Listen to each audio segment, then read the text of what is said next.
You like me. You really like me. Thank you. Thank you very much. It's very nice to see so many nice people here. Very nice.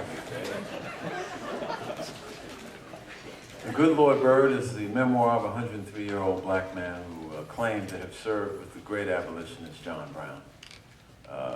He had to pretend to be a girl to do it. I was born a colored man, and don't you forget it, but I lived as a colored woman for 17 years. My pa was a full-blooded Negro out of Osawatomie in Kansas Territory, north of Fort Scott, near Lawrence. Pa was a barber by trade, though that never gave him full satisfaction. Preaching the gospel was his main line. Pa ministered most of the lowlifes, four-flushers, slaveholders, and drunks who came along the Kansas Trail. He weren't a big man in size, but he dressed big. He favored a top hat, pants that drawed up around his ankles, high-collar shirt, and heeled boots.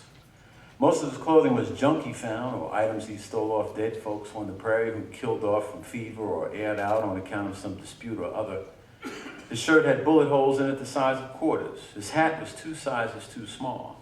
His trousers come from 2 different pairs, colored pairs sewn together in the middle, right where the arch met. His hair was nappy enough to strike a match on. Most women wouldn't go near him, including my mom, who closed her eyes in death, bringing me to this life. She was said to be a gentle, high yellow woman. Your mom was the only woman in the world man enough to hear my holy thoughts, Pa boasted, for I am a man of many parts. Whatever them parts was, they didn't add up to much. For all full up and dressed to the nines, complete with boots and 3-inch top hat, Pa only came out to about 4 feet 8 inches tall. And quite a bit of that was air. But what he lacked in size, Pa made up for with his voice. My Pa could out-yell with his voice any white man who ever walked God's green earth, bar none. He had a high, thin voice. When he talked, it sounded like he had a Jew's harp stuck down his throat, for he spoke in pops and bangs and such, which meant speaking with him was a 2-for-1 deal, being that he'd clean your face and spit wash you for you at the same time. Make that 3-for-1 when you consider his breath. His breath smelled like hog guts and sawdust, for he worked in a slaughterhouse for many years, so most colored folks avoided him generally. Dutch Henry's Tavern sat right near the Missouri border. It served as a kind of post office, courthouse, rumor mill, and gin house for Missouri rebels who come across the Kansas line to drink, throw cards, tell lies, frequent whores, and holler to the moon about niggas taking over the world and the white man's constitutional rights being thrown in the outhouse by the Yankees and so forth. I paid no attention to that talk, for my aim in them days was to shine shoes while my pa cut hair and shove as much Johnny cake and ale down my little red lane as possible. But come spring, talk in Dutch circled around a certain murderous white scoundrel named Old John Brown, a Yank from back east who come to Kansas Territory to stir up trouble with his gang of sons called the Potawatomi Rifles. To hear them tell it, Old John Brown and his murderous sons planned to deaden every man, woman, and child on the prairie. Old John Brown stole horses. Old John Brown burned homesteads. Old John Brown raped women and hacked off heads.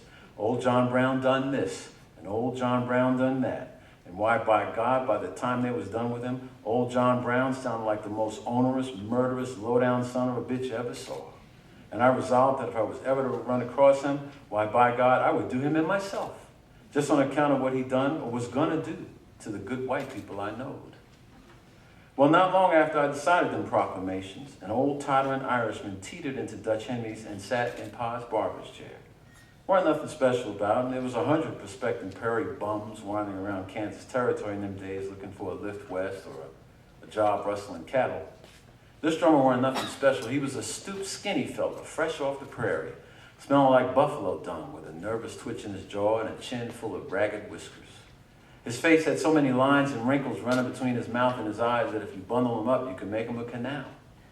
His thin lips was pulled back to a permanent frown. His coat, vest, pants, and string tie looked like mice had chewed on every corner of him, and his boots was altogether done in. His toes stuck clean through the toe points. He was a sorry-looking package altogether, even by prairie standards, but he was white. So when he sat in Pa's chair for a haircut and a shave, Pa put a bib on him and went to work. As usual, Pa worked the top end and I done the bottom, shining his boots, which in this case was more toes than leather. After a few minutes, the Irishman glanced around and seeing as nobody was standing too close, said to Pa quietly, "Are you a Bible man?"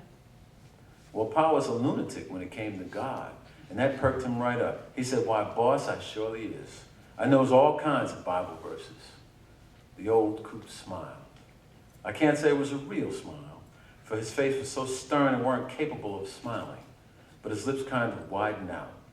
The mention of the Lord clearly pleased him, and it should have, for he was running on the Lord's grace right then and there, for that was the murderer, old John Brown himself, the scourge of Kansas territory, sitting right there in Dutch's Tavern with a $1,500 reward on his head and half the population in Kansas territory aiming to put a charge in him. Thank you.